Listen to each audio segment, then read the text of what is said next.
ontem, mais uma vez, o nosso querido presidente mitou e deu nome aos bois. Chamou Paulo Freire de energúmeno. Imediatamente começaram a pipocar morteiros anais em todas as redes sociais. Afinal de contas, como Bolsonaro pode chamar de energúmeno a pessoa responsável por colocar a educação brasileira nos últimos lugares do ranking do exame PISA? Porque é sempre isso que acontece. E quando Bolsonaro mita, a gente fica como? A gente fica feliz, a gente coloca o selo, votei no Bolsonaro, foi para isso mesmo. E eu sei que eu já falei sobre Paulo Freire várias vezes aqui no canal, mas sempre tem alguma coisinha a acrescentar a esse currículo invejável. Que, aliás, Paulo Freire não era professor, ele era advogado. Eu não sei, né? Mas fica aí a informação. Então curte, comenta e compartilha, por favor, esse vídeo, que é pra gente atingir mais pessoas, para que elas acordem e descubram que Paulo Freire é um energúmeno e também um lixo. Vamos começar pelo começo. Olha a declaração do Bolsonaro. Tem muito informado aqui em cima dessa filosofia aí do Paulo Freire da vida, esse energúmeno aí que... E a lacrosfera vai à loucura. Os jornalistas correm para os seus computadores para ver quem é que vai escrever o artigo mais lacrador de todos. Enquanto isso, a isentosfera se reúne para um debate de pessoas iluminadas que estão acima do bem e do mal, que, claro, não vão elogiar Freire porque pega muito mal, mas também não querem dar o braço a torcer para Bolsonaro. Vou começar pela Jovem Pan, porque nessa busca de meu Deus atrás dessa treta, eu me deparei com um trechinho daquele programa pavoroso que é o 3 em 1. Estava lá a bancada isento-left dizendo que realmente Paulo Freire, né, tem um método assim que não é tão bom, mas o termo que Bolsonaro usou não foi adequado, então a esquerdojapa da bancada solta o seguinte: ai, porque o Bolsonaro disse energúmeno e eu acho que não é pra tanto. E o nosso amigo Cocô Instantâneo também teve que dar ali os 2 dedinhos de contribuição dele. Ai, porque eu acho que o Bolsonaro quis dizer idiota. Olha só, a Titia Paula vai dar uma dica bacana, uma dica legal aqui pra vocês. Quando vocês não tiverem certeza absoluta do que significa uma palavra, ou quando soar meio estranho assim a definição que vocês têm dentro do contexto, é melhor ir procurar no dicionário. E lá vocês vão encontrar a seguinte definição: energúmeno, que está possuído pelo demônio, endemoniado, possesso. 2. Que se tornou confuso, desnorteado. 3. Disse de pessoa que, dominada por uma paixão, comete desatinos. 4. Que é desprovido de inteligência, boçal, bronco, ignorante. Então assim, né, às vezes as palavras têm mais de um significado. Eu achei que ficou bem coerente. A palavra energúmeno descreve muito bem o Paulo Freire. Pode tirar a versão aí do endemoniado, ou deixar, né, de repente, porque a pessoa que cita Mao Tse Tung, não sei se ela não é endemoniada. O brasileiro tem que parar de decifrar as palavras com a emoção, com o que o coração sente, com o que ele acha que é. Procurem o dicionário, que assim não tem erro. Até a viúva do Paulo Freire ressurgiu das catacumbas para dizer que Bolsonaro estava com inveja e soltou a seguinte declaração: Paulo não é isso. Paulo não é nenhum demônio que veio à Terra. Pelo contrário, Paulo veio à Terra para pacificar o mundo. Ele, Bolsonaro, destrata dizendo que Paulo é um ser diabólico. Paulo foi um ser da paz. No fundo, ele tem um pouco de inveja também. Queria ser como Paulo foi, mas não pode, não consegue. E essa declaração nos mostra que o método Paulo Freire é tão ruim, tão fracassado, tão horroroso, que nem a viúva dele aprendeu a procurar no dicionário. Mas agora vamos mergulhar na lama da lacrosfera, que toda vez que o nome Paulo Freire surge, eles vêm com os mesmos argumentos mofados. Ai, porque o Paulo Freire tinha honoris causa. Isso não é argumento que se apresente, né? Até o Lula tem título honoris causa. E eu não preciso demonstrar que ele é um analfabeto. Ou preciso, não sei. Ai, porque tem estátua em homenagem a Paulo Freire. Sim, é verdade. Tem uma linda estátua lá na Suécia em homenagem a Paulo Freire, que também tem mais umas feministas ali, e o genocida Mao Tse Tung. Olha, eu não sei vocês, mas se me colocassem numa estátua para me homenagear junto com um genocida, eu ia encarar isso como uma ofensa. Ai, pois que a Pedagogia do Oprimido é a terceira obra mais citada do mundo.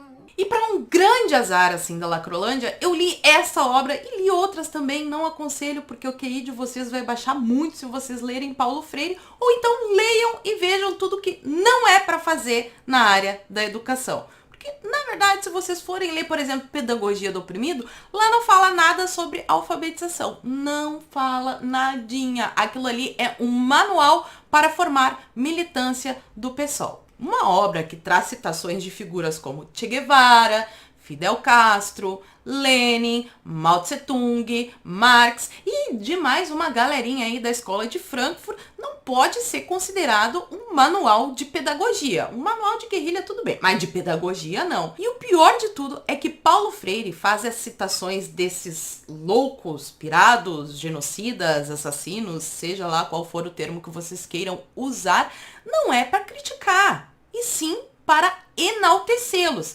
E detalhe que Paulo Freire sabia muito bem de tudo que tinha acontecido lá pela União Soviética, Cuba, esses países aí que tiveram muitas pessoas que foram pro paredão. Não tá acreditando? Eu falo, eu mostro, presta atenção nas citações. Mas o que não expressou Guevara, talvez por sua humildade, é que foram exatamente esta humildade e a capacidade de amar que possibilitaram a sua comunhão com o povo. Então, para Freire, Che Guevara, que matava homossexuais, é uma pessoa humilde e amorosa. Se há de reconhecer ao processo revolucionário o seu caráter eminentemente pedagógico. Nossa, e ele ainda remata dizendo aqui, ó.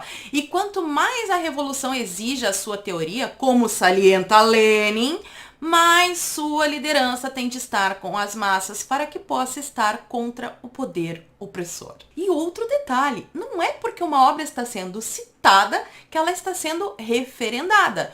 Um bom exemplo é esse vídeo aqui. Eu estou citando a Pedagogia do Oprimido para mostrar que ela é um lixo. Mas o ápice da minha busca veio quando eu achei a matéria da BBC. BBC, vocês já sabem que é um jornal empoderado e eles resolveram entrevistar uma especialista.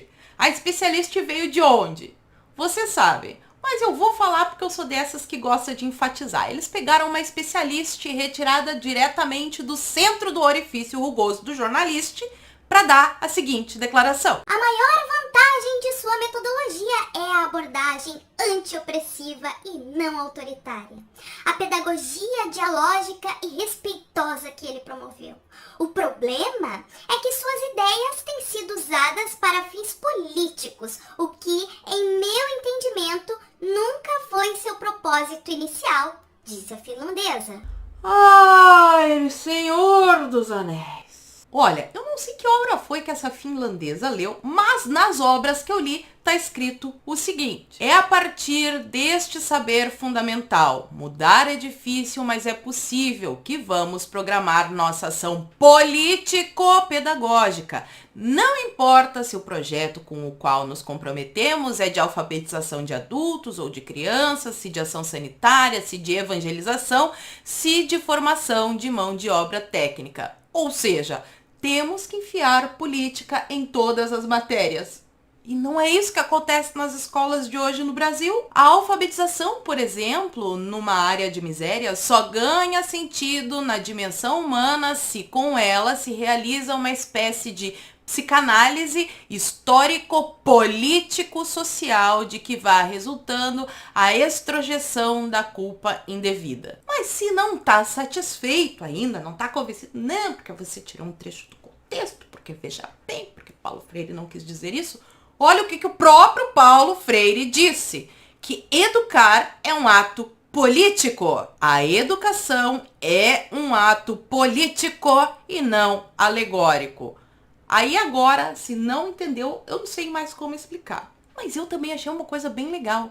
Uma previsão profética de uma professora em 64 que deu uma entrevista para um jornal. Quem quiser ler na íntegra, Pausa a tela, porque eu vou ler só um trechinho, mas vale a pena ler tudo, hein? Daqui a 10 ou 15 anos, terão a seu dispor, conformada aos seus planos, engajadas nas suas lutas, toda uma geração atuante. Fizeram isso em outros países. Começam sempre por conquistar os meios universitários e conseguem todas as vezes que encontram democratas omissos.